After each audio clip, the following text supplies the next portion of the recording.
بما انه كثير عم تستهزئ بموضوع المسيحيه، وعندكم بسوره الكافرون باخرها بيقول لك لكم دينكم ولي ديني، فشوي نخفف على بعض. ابستين ما بيمثل كل المسيحيه، ومش اي مسيحي فاسق بيمثل كل المسيحيين. هنا في تصحيح له. تفضل. أولا، أنا لا أستهزئ، إنما الذي يستهزئ هو كتابك الذي يستهزئ بنفسه. عذرا في هذه الكلمة. بغض النظر إذا كتابة، أنا عم بحكي عن أبستين، ما عم بحكي عن كتابة. دعني أكمل وخلينا من أبستين ولا غيره. قلت لك أنا لا أستهزئ، الذي يستهزئ هو كتاب النصارى نفسه، يستهزئ بنفسه، هو الذي يستهزئ بنفسه. وأنا بإمكاني أن أعرض عليك الآن نصوص في كتابك هي التي تستهزئ بنفسها. أنا ما لي علاقة بالموضوع أبدا. هذا الأمر الأول. هو قال إبستين لا يمثل النصارى، فيا ريت لو تطرح لي سؤال: هل الكتاب المقدس يمثل النصارى أم لا؟ أنا ما أصلا مش موضوعي أبستين، موضوعي كتاب ستين بتاعك، هذا هو موضوعي. فهل كتاب ستين بتاعك أو حضرتك، يعني أهلا وسهلا بك طبعا، إذا كنت محترم أهلا وسهلا بك، هل الكتاب بتاع حضرتك نشيد الإنشاد حزقيال 23 كذا، هل هذا يمثل النصرانية ولا ما يمثل هو كمان؟ تفضل يا عماد، جعلك الله عمادا للحق. بس يرجع التوضيح انه الكتاب المقدس المسيحي هو جزئين. العهد القديم اللي بيمثل اليهود والايات اللي عم تعطيها حضرتك هي اغلبيتها من الكتاب اليهودي القديم، العهد القديم. والعهد الجديد هو مسيرة المسيح اللي عاش على الارض. فاي شيء نحن عم تحكيه من المزامير هو بصلب الدين المسيحي، بصلب الدين اليهودي القديم اللي هو ما قبل قدوم المسيح. فبس للتوضيح. ممكن تعليق هنا. تفضل. أنت ترى أن العهد القديم ليس لك به علاقة وليس كتابا وحيا من الله، بل هو كتاب من الشيطان؟ هذه نقطة نظرك؟ لا، كتاب العهد القديم هو مسيرة اليهود والأنبياء اللي قطعوا قبل المسيح. أنا عارف أن العهد القديم يؤمن به اليهود، لكن هل أنت مؤمن به؟ انا باخذ الاشياء الحلوه فيه، بس انا ما بؤمن بكل كلام. بتنقي يعني انت؟ لا ما بنقي بس انا ما هو مش مرجع لإلي. انا كشخص لإلي، انا الله حط لي عقل براسي لحتى اعرف. طيب المسيح ما باخذ الاشياء كمرجع. انا إلي من قدوم المسيح وما بعد. ماشي تمام. المسيح ماذا قال؟ قال ما جئت لأنقض الناموس. ما معنى الناموس هنا؟ حضرتك إلي تعريف الناموس كثير باللغة العربية. الرابح ممكن يكون ناموس. طيب خليني أكلمك. الناموس المقصود به هنا العهد القديم. ايه العهد القديم. هل تعلم ان يسوع المسيح استشهد بالعهد القديم فيما لا يقل عن 100 نص؟ كان بيستدل بالعهد القديم لانه عم بكمل الدين، ما هو عم بخاطب امه كانت قبل منه. ما هنا النقطة يسوع المسيح كان بيستدل بالعهد القديم. مش مفروض انتم متبعين ليسوع المسيح؟ ليش ما تستدلوا بالعهد القديم ايضا؟ هلا اذا ورد بصوره مريم سيدنا عيسى عندكم، خلينا نحن نتكلم الان. وصل السؤال. لو سمحت لا ما تغيرش الموضوع. مش موضوعنا القرآن، احنا موضوعنا الان كتابك. لو سمحت، انا لي سؤال واحد: هل اله العهد القديم غير اله العهد الجديد؟ ما في الآلهة بالعهد القديم هن ما قطعوا ما قبل المسيح. يعني اللي شرع التشريعات الموجودة في العهد القديم هو نفسه إله العهد الجديد ولا يختلف؟ لا يختلف أكيد، لأنه العهد القديم لأنه العهد القديم هو إبراهيم والأنبياء اللي قطعوا ما قبل المسيح. ركز معي ترى أنت بترتكب هرطقة. ها تفضل. لا أنا ما برتكب هرطقة. لا بترتكب هرطقة. اسمها هرطقة ماركيون. أنت ماركيوني يا عزيزي الآن. أهلا وسهلا بالماركيوني. تعرف الكنيسة الآن لو سمعتك مهرطق. اسمع بس. ما هو أنا نقطة خلاف شيخ زين. اسمع للآخر حتى تفهم. الكنيسة الآن لو سمعتك، أنا طبعا مقدر وضعك، أنت مستحي من العهد القديم، وفعلا هو الواحد يستحي منه صراحة. يعني كتاب صراحة عجيب جدا. يعني نشيد الإنشاد وحده وعار، يعني صراحة أنا مقدر وضعك، لكن عار على قومه اليهودية. عار على قومه اليهودية. طيب ليش ضايفين؟ تمام. العهد القديم لليهود، ليش ضايفينه في الكتاب المقدس؟ لأنه ذكر بقلب الكتاب بالعهد القديم بشر بقدوم المسيح. مثل ما أنا سؤالي واضح. ما دام دقيقة، شايف هذا الكتاب أنت؟ نعم. اسم الكتاب المقدس صح؟ في داخله العهد القديم والعهد الجديد صح؟ السؤال ليش ضايفين العهد القديم مع العهد الجديد ما دام هو كتاب؟ لانه رح اجاوبك على سؤالك عم تسالني. لانه بالعهد القديم بشر بقدوم المسيح وفي علامات بتدل على قدوم سيدنا المسيح. طيب تمام، من الذي بشر فهل ممكن ان ماشي، اسمعني. من الذي بشر بقدوم المسيح في العهد القديم؟ اللي ورد بالكتاب القديم. طيب والنصوص يعني صح، نصوص بشرت بقدوم صح. المسيح. طيب تمام، هذه النصوص من من الإله؟ صراحة العهد القديم ما بعرف مين كاتبه، لأنه أنا كتاب أنا بالنسبة لي ما كتير بركز عليه. أنا بركز على ما بعد ما إجا سيدنا عيسى أو المسيح. ما هي كنيستك؟ أنا لبناني ماروني. أنا لبناني ماروني. طيب. أنا سؤالي جاي معلش قبل السؤال اصبر، قبل السؤال خلينا. أنت الآن بترتكب يعني مغالطة كبيرة جدا. اصبر. الكنيسة المارونية بتعترف بالعهد القديم ولا لا؟ طبعا اكيد كل الكنائس تعترف بالعهد القديم. طيب بس وانت ما بتاخذوا اسمعني. لا كلهم ما بياخذوا مرجع العهد القديم. لحظة بس. ما دام الكنائس بتعترف بالعهد القديم، انت ليش طلعت فصايد؟ انا كيف يعني فصايد؟ فصايد تسلل يعني. مش تسلل، بس اذا اليوم انا العهد القديم هو كتاب يهودي، ليش بدي اؤمن فيه وامشي فيه بحذافيره حتى لو الكنيسه فرضت علي؟ ما دام كتاب يهودي ضايفيننا في كتابكم ليه؟ لانه اتم يعني لتوصل انت لقدوم المسيح. خليني الخص لك، بدنا نقطع بالعهد القديم. خلاص خليني اساعدك في الموضوع. تفضل. لو سالتك في اعتقادك لماذا المسيح صلب؟ في اعتقادك لماذا لانه انا بالنسبه لي لا يفدى، مش بالنسبه لي، بالنسبه للدين المسيحي لا يفدي البشريه. تمام، يفديهم من الخطايا. الخطايا التي ورثت من؟ ورثت من الانسان، هو بطبعه خطاء.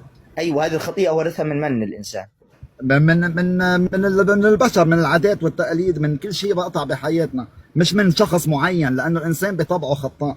انت مش مسيحي على فكره، انت باعتقادك. لا والله انا مسيحي. لا والله باعتقادك هذا ما هو. لا والله مسيحي. لا والله انا مسيحي وصلي 25. اسمعني بس والله اسمعني للاخر. اسمع يا بفتح كاميرا وبفرجيك. انا مضطر مش مسيحي بمعنى انك انت مش عارف ولا شيء في النصرانيه، مش عارف ولا اي شيء. انت بترتكب مهرطقات يا عزيزي. انت لو سمعتك الان النصارى لو سمعوك الان انت متبرئ من دينك. انا ما ادري ليش النصارى الفتره الاخيره صاروا يخجلون من دينهم. يعني انت بتعرفش الخطيئه الاصليه؟ مش سامع بشيء اسمه الخطيئه الاصليه؟ سامع بها ولا لا؟ الخطيئه الاصليه سامع بالخطيئه الاصليه ولا لا يا عماد؟ لا اتفضل قل لي اياها. ما تعرفش الخطيئه الاصليه؟ ما هو كل شيء بالحياه خطيه. يعني نحن بحد ذاتنا اذا بدنا من الخطايا بتاع الحياه يا عماد. انا سالتك عن الخطيئه الاصليه الاولى. اول خطيه بالعالم يعني؟ ايه اول خطيه بالعالم قتل قايين لهابيل. هذه اول خطيئه؟ مش هاي اول خطيئه بالبشريه؟ والله شو اول خطيئه بالبشريه؟ ما فيش شيء في قاموسك اسمه ادم يعني عليه السلام؟ ابدا ما فيش. ما هو بلا ادم خطيئه؟ كيف ادم بيكون خطيئه يا بني ادم؟ خطيئه ادم، خطيئه ادم وتاكلوا التفاحه قصدك؟ يا عمي تفاحه ولا برتقاله فاضيني تفاحه. بنعلمكم دينكم من الاول، اقسم بالله بنعلمكم دينكم من الاول يا حبيبي. في شيء في النصرانيه اسمه الخطيئه الاصليه. عمرك مش سامع به هذا الكلام؟ الخطيئه الاصليه الخطيئه التي ارتكبها ادم وحواء لانه عصوا ربنا. ايه هذه الخطيئه اللي هي الخطيئه الاصليه هذه تسمى. اكيد وهي هذه اول خطيئه. بعدين في العقيده النصرانيه توارثت البشريه هذه الخطيئه. روح للكنيسه تعلم دينك يا عماد. يا حبيبي انا متعلم يا عماد، ما ينفعش كده يا عماد. انا عندي يا عماد هتغلطنا يا عماد. مش فاهم دينك يا عماد. الله يهديك. شيخ زين لا فاهم ديني وعندي تساؤلات كثيره حول ديني، وانا بتمنى حضرتك ترد علي فيها. ايوه انت لما قلت عندي تساؤلات حول ديني، ممتاز طبعا، حول جميع الاديان مش بس ديني. تمام، ممتاز. انا الان عرفت السر. اذا انت ماشي بمبدا عندك اشكال في دينك انكره. ممتاز، هذه نقطه كويسه. شوف هلا لما انت مثلا اسمعني، انت الان لما استنكرت العهد القديم وكذا، العهد القديم اصلا مؤمنين به، كل الكنائس مؤمنه به، ما فيش ولا كنيسه على وجه الارض مش مؤمنه. حسب اي كنيسه اللي هي كل الكنائس بدون استثناء، ما فيش كنيسه واحده المهرطقين شهود يهوه مؤمنين بالعهد القديم. ما فيش ولا واحد ولا كنيسه ولا طائفه لا تؤمن بالعهد القديم. تمام؟ طيب خلينا خلاص، انت تريد العهد الجديد، تريد العهد الجديد، انا موافق. لا انا دخولي لا والله انا خلاص. دخولي لاسالك سؤال بعيد عن هاو كل، انت جريتني على قبل هذا السؤال، بس قبل السؤال انا ححاورك في العهد الجديد، مش انت تريد العهد الجديد. لا انا ما بدي موافق. اخذ وقت كل الزملاء، انا بدي اخذ وقت كل ما الزملاء، انا عندي لا لا عادي، سؤالين. الزملاء مسامحينك، الزملاء مسامحينك. تفضل. ما انا ما جاي ناقش ديني، انا جاي استفسر من دينك شغله عن ديني. حاضر، اعرض لك هذا النص وبعدين اسمح لك تطرح اسئلتك ان شاء الله عن الاسلام. تمام. الان لما عفوا انت اسمك عماد. اسم والدك من؟ انيس. انيس. عادي يسموا النصارى انيس يا اخوه عشان تعليقات. عادي وبسموا عماد وبنسمي عمر. عارف. لا عمر هذه ما غريبه. والله ابن خالتي اسمه عمر عادي.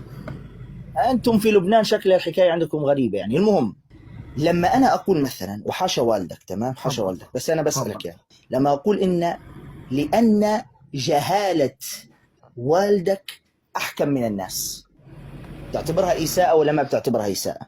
صراحه.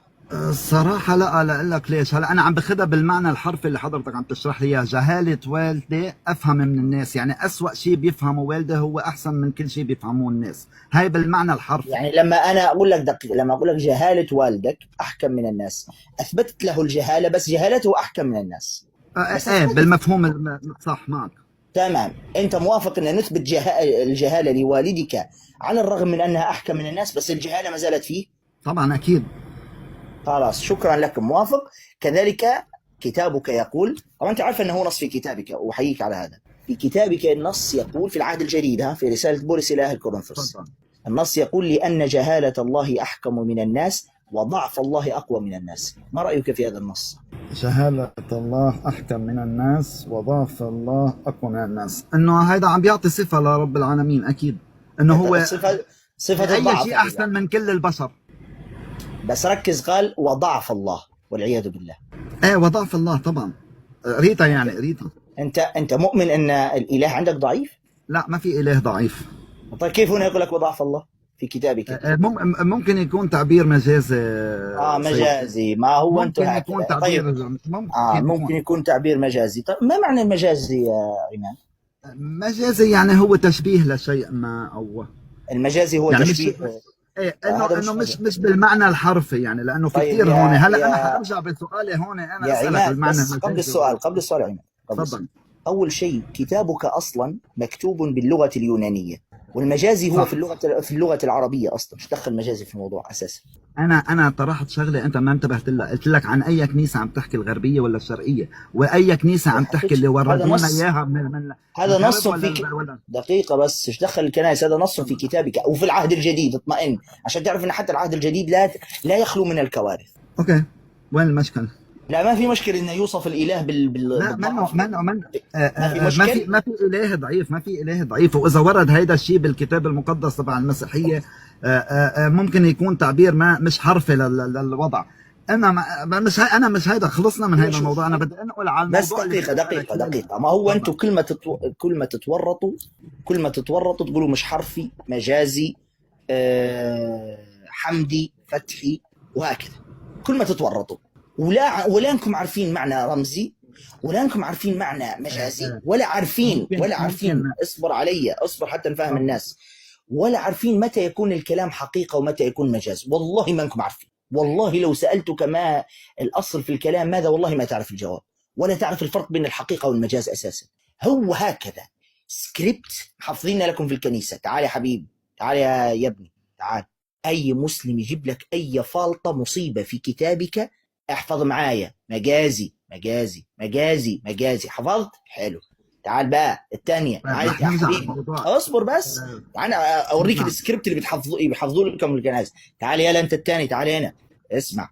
لما المسلم يجيب لك اي نص في الكتاب المقدس كاملا، في العهد القديم ولا في العهد الجديد، تمام، اي نص انت مش قادر ترد عليه، مش حرفي، مجازي.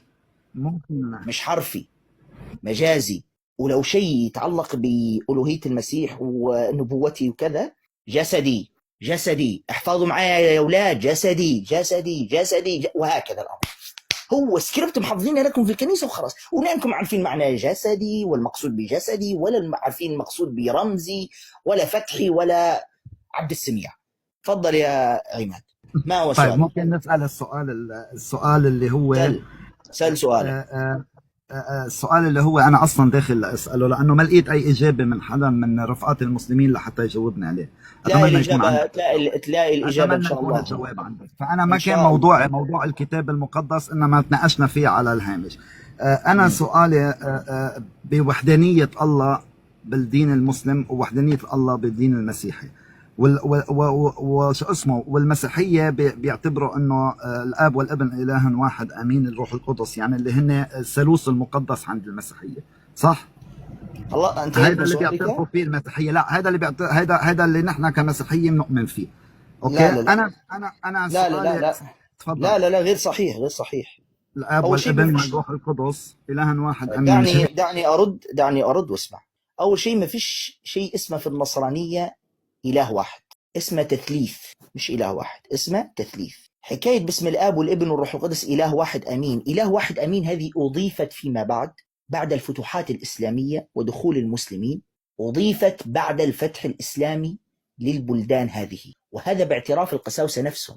بامكاني جدا، موجودة الفيديوهات معايا، بامكاني ان اسمعك الفيديوهات التي يصرحون ان لفظة اله واحد امين هذه مضافة وليست حقيقية، اضيفت بعد اختلاط المسلمين بالنصارى، فاستحوا النصارى من الشرك الموجود عندهم فصاروا يقولوا اله واحد امين، اله واحد امين. هذا واحد.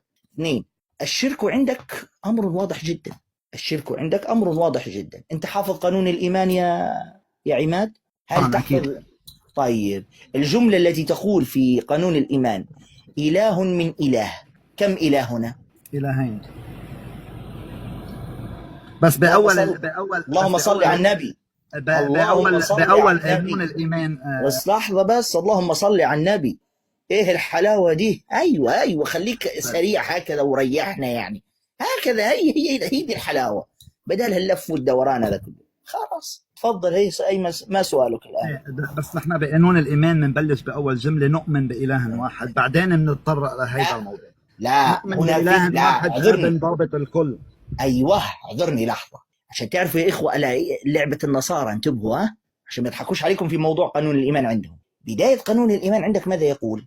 نؤمن باله واحد اب ضابط الكل. بعد كمل، ركز على الواو هنا، وبرب واحد يسوع المسيح. يعني الجمله التي تقول نؤمن باله واحد هو يتكلم عن الاقنوم الاول. اي الاقنوم الاول واحد. لذلك ماذا قال؟ ركز، قانون الإيمان لم يقل المسيحيون يؤمنون بإله واحد وسكت، لا، قال نؤمن بإله واحد آب ضابط الكل، ثم كمل وبرب واحد يسوع المسيح. طيب سؤال هنا، لو أنتم تؤمنون بإله واحد، ما فائدة أن تقول نؤمن بإله واحد آب ضابط الكل وبرب واحد يسوع المسيح؟ ما فائدة التكرار هذا؟ ما فائدة التكرار هذا؟ لكن المقصود بذلك، وهذا شرحه آباء الكنيسة على فكرة، المقصود بذلك أن الآب إله واحد والابن إله واحد برضو والروح القدس إله، لما تجمعهم يطلعوا ثلاثة بس. ولذلك تكملة قانون الإيمان ماذا يقول؟ تكملة قانون الإيمان يقول إله من إله، هذه تفيد التعددية قولا واحدا. فأنت علي لما أنا أقول لك شمعة من شمعة شمعتان، رجل من رجل رجلان، إنسان من إنسان إنسانان، امرأة من امرأة امرأتان. كذلك في قانون الإيمان عندك إله من إله إلهان، بس زيادة في ثالث، واحد ثالث اللي هو الروح القدس، بس شوي يعني إله مسكين هذا دائما يعني مظلوم، لا يذكر كثيرا يعني، فهمت علي؟ دائما يعني هل على الهامش يذكر، يعني دائما الحكاية الآب والابن هم اللي مسيطرين على الوضع، الروح القدس يستخدمونه في التعزية وفي الأشياء يعني البسيطة يعني، فهمت علي؟ كمل السؤال. كمل تفضل. اوكي، بنرجع نحن هون على، لانه انا شوي عم بعمل بحث عن هاو القصص، بنرجع لموضوع الرب اللي هو الله يعني. بالقرآن الكريم في عنا سورة التحريم عم بيحكي عن مريم ابنة عمران. اوكي، وبيرجع بيقول فنفخنا فيه من روحنا. اوكي، هون عم بيحكي عن تجسيد سيد المسيح، انه او على كيف قدوم بيحكي عن ماذا؟ لحظه، بيحكي عن ماذا؟ نحكي عن قدوم سيد المسيح بغض النظر على التعبير اللي انا عم بحكيه. فعم بيحكي هون عن سيد المسيح، ذكر بالحرف بالقرآن الكريم ونفخنا فيه من روحنا. هون الله عم بيقول من هي روحنا، لأنه إذا بنرجع نحن بالصورة الثانية اللي هون عم نحكي على سورة صاد، عم بيحكي عن آدم ونفخت فيه من روحي. الله هون قال من روحي، وبسورة مريم روحنا اللي هي روح مين هون؟ طيب انتهيت؟ ايه انا هيدا بس سؤالي لانه عندي استفسار عليه وما عم لاقي له جواب. نعم. المقصود بالآية هنا أن الله عز وجل قد خلق آدم عليه السلام والمسيح عليه السلام بدون تدخل بشري. ولذلك حين تكلم الله عز وجل عن المسيح ماذا قال؟ في سورة آل عمران قال: إن مثل عيسى عند الله كمثل آدم خلقه من تراب ثم قال له كن فيكون، فخلق بأمر وبكلمة من الله دون تدخل بشري. تمام؟ هذا الأمر الأول. الأمر الثاني، الروح هنا المقصود بها أن سيدنا جبريل عليه السلام نفخ في جيب مريم، فخلق الله عز وجل عيسى عليه السلام بهذه النفخة بواسطة جبريل عليه السلام دون واسطة بشر. هذا كل ما في الأمر. بس هون جمع وين روحنا، في جمع وين بالموضوع. المشكلة؟ روحنا هنا جمع تعظيم. في اللغة العربية الجمع فيها جمعان. اللغة العربية الجمع فيها إيش؟ جمعان: جمع عدد وجمع تعظيم. جمع التعظيم يعنى به فرد واحد، لكن لمكانة ولعظمة هذا الفرد ينادى بالجمع. كما نقول سيادتكم، مع أني أنا أكلم شخصا واحدا، أقول سيادتكم، حضرتكم، سموكم، فخامتكم. هذا يسمى في اللغة العربية جمع تعظيم. تمام؟ وهذا موجود مش بس في اللغة العربية، حتى في اللغة العبرية كذلك موجود.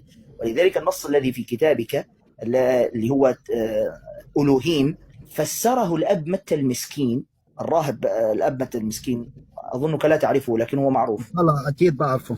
تمام. ماذا قال؟ قال هنا ألوهيم جمع تعظيم، والمقصود بها الإله الواحد لكنه جمع تعظيم. فهمت؟ مثل ما قلنا سيادتكم بالضبط. ألا يستخدم هذا؟ بلا يستخدم هذا.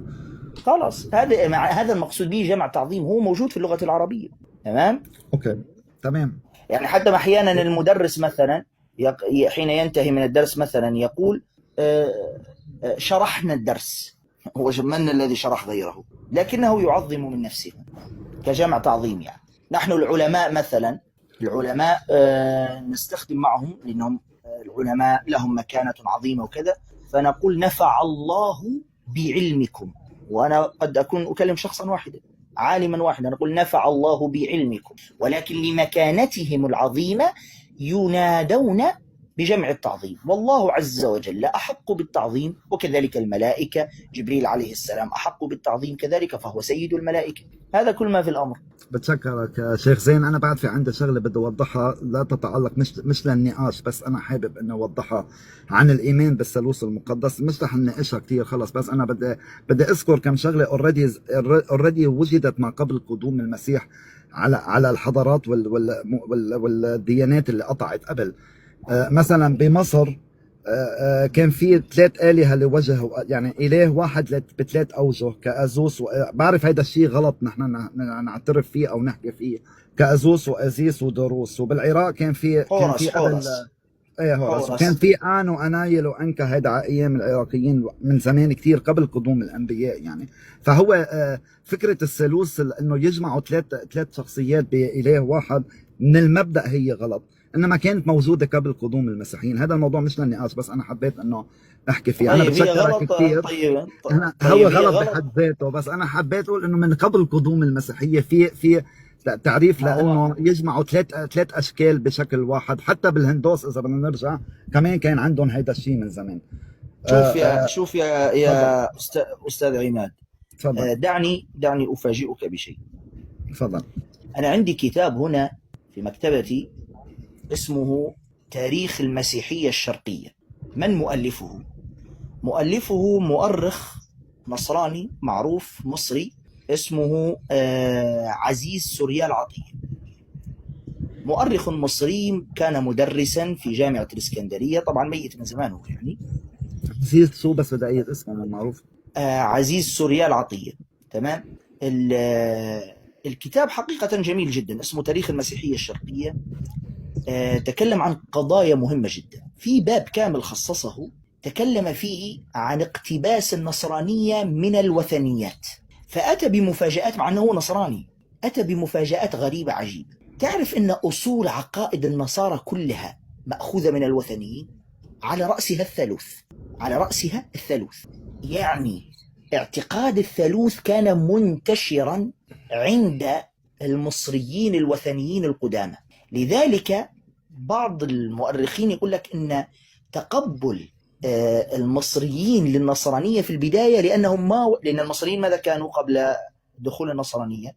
كانوا وثنيين، فلما جاءتهم النصرانية يعني تقبلوا الأمر بسهولة لأنهم ما وجدوا اختلافا بين الوثنية والنصرانية فاعتنقوا النصرانية. وهذا بخلاف الإسلام.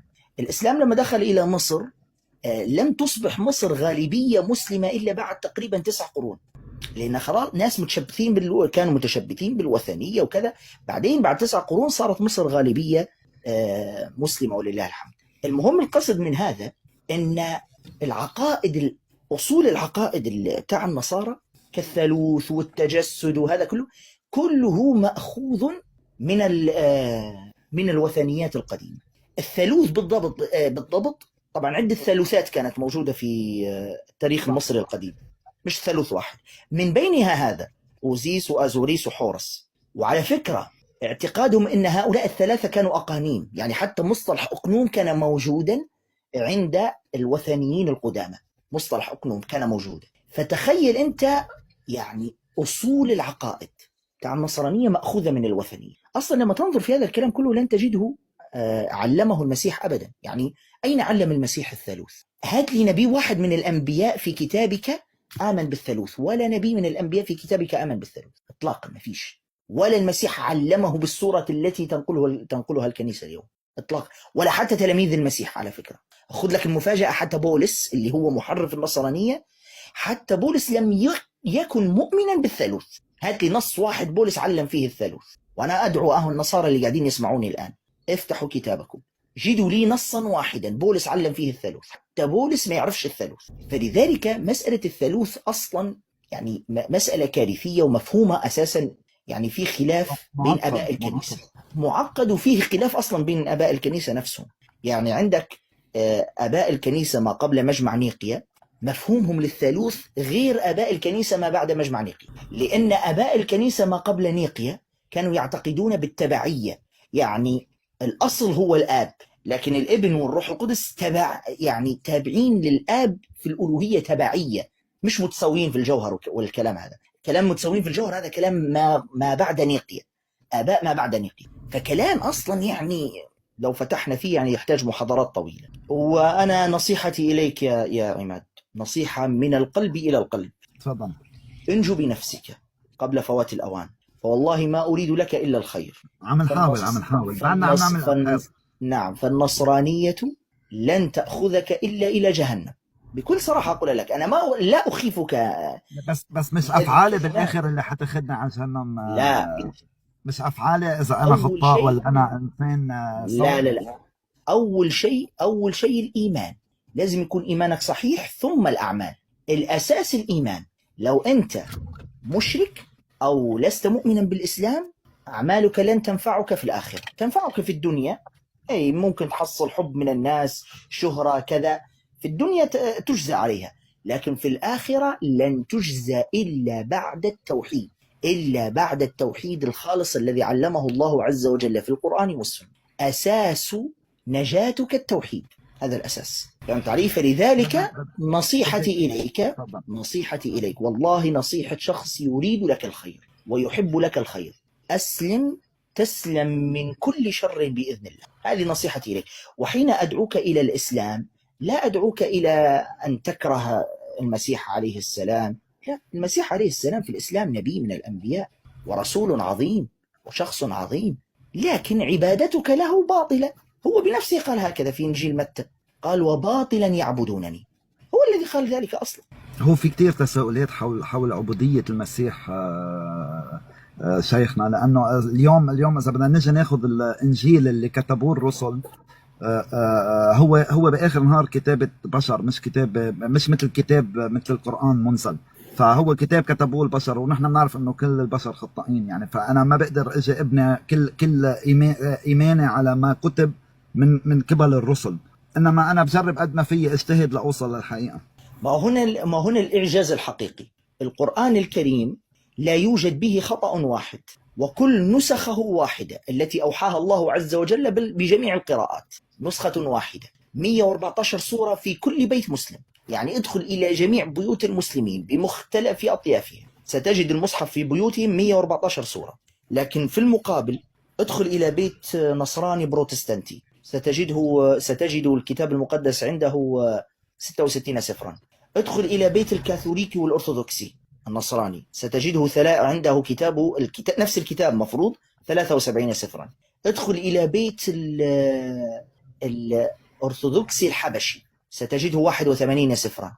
كل واحد له هذا، غير طبعا التراجم الذي يعني كل ترجمة تغني في زاوية، وكل مخطوطة يعني تردح في زاوية. ما فيش أصل يعني جميع المخطوطات، لا يوجد مخطوطة، مش إن دايما القساوسة يقول لك نحن أكثر كتاب فيه مخطوطات وكذا، ما فيش ولا مخطوطة توافق أختها، كل المخطوطات تناقض بعضها بعضا، كل المخطوطات. فزيادة طبعا إن الكتاب المقدس نسخه الأصلية ضايعة، ليس له أي نسخة أصلية. أقدم مخطوطة لكتاب النصارى تعود إلى القرن الرابع الميلادي، أقدم مخطوطة تعود إلى يمكن هو القرن كتب الرابع. بعد الثاني ميلادي اصلا.